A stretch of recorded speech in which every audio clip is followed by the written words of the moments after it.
how deep learning techniques. Hello, my dear participants. Any doubts? Sir, no doubts, sir. Okay. If any queries are there, please allow them to write in the chat box so that I can clarify them. Yeah, thank you, sir. And oh, no doubts. Some participants are writing no doubts. That means they are understanding each and every concept. Thank God. Okay, now we will see deep learning techniques can be used in cyber security. So in cyber security, what is meant by cyber security? It is a way of protecting our system, networks, or data center, or physical server from the against any cyber criminals, malicious attackers, or criminal activities. That is called cyber security. In order to classify malware prediction detection, we are using deep learning techniques. So it is one of the techniques and variety of ways to enhance the detection of malware, prevention of malware, and response to cyber threats. That's why deep learning techniques have a potential to significantly improve cyber security by enabling faster, more accurate detection of threats and better decision making in response to security incidents, like intrusion detection. So intrusion detection, we are using deep learning algorithms can be trained to identify and classify the malware and classify the vulnerabilities, network traffic patterns to detect potential intrusion attempts and cyber attacks.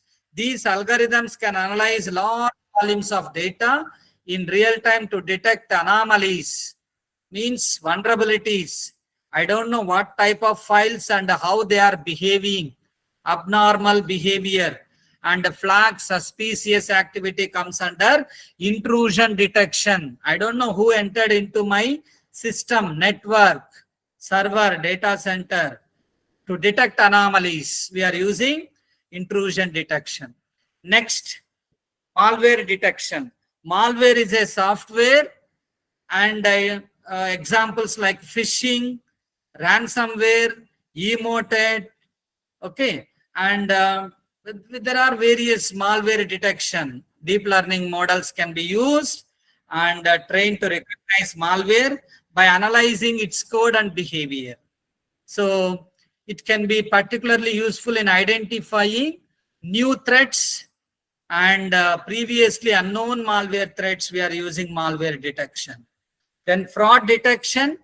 So deep learning can be used to analyze the financial data to detect fraudulent activities such as credit card fraud, ATM card details, phishing attacks, and malware attacks, and money laundering comes under fraud detection.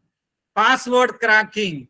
Deep learning can be used to create more secure password authentication systems by identifying common password patterns and suggesting stronger alternatives. You need to use capital letter, small letter, and a special function and a minimum 8 characters. Then nobody can crack your password.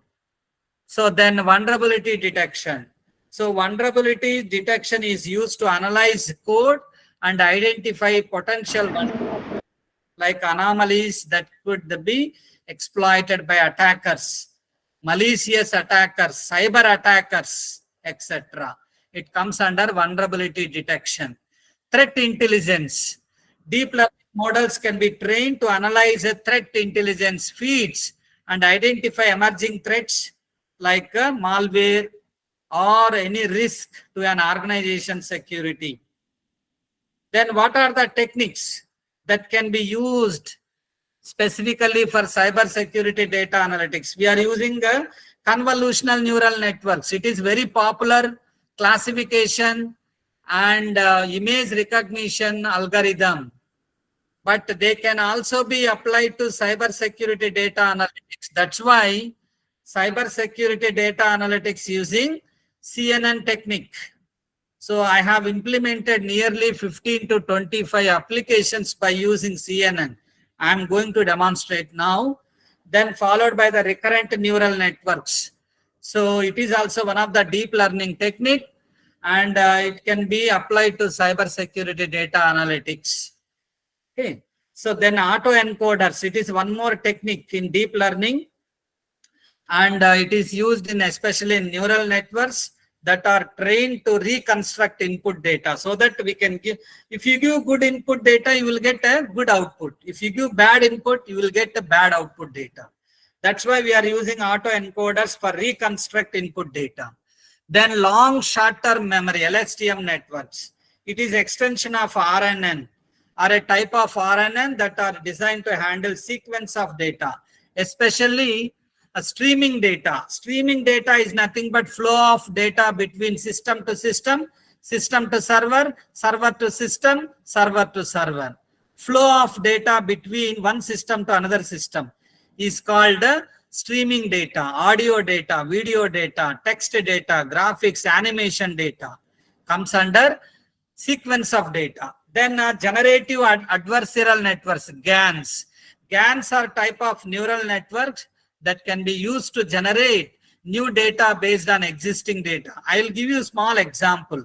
So how Virat Kohli looks in childhood days. So over the period, his face expressions are changing. 10 years, how the his face is changing.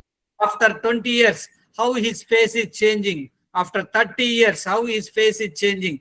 After 40, 50. So facial expressions are changing over the period by using GANs techniques that can be used to generate new data based on the existing data. That application, face recognition application over the period. So a GAN application is very, very important in deep learning techniques. Then deep reinforcement learning. I have explained reinforcement learning is one of the approach in machine learning, like supervised learning, unsupervised learning, and reinforcement learning. So it can be used in cyber security to train agents to respond to security threats in real-time environment. Based on the punishment and reward, we are solving the applications. So that comes under reinforcement learning.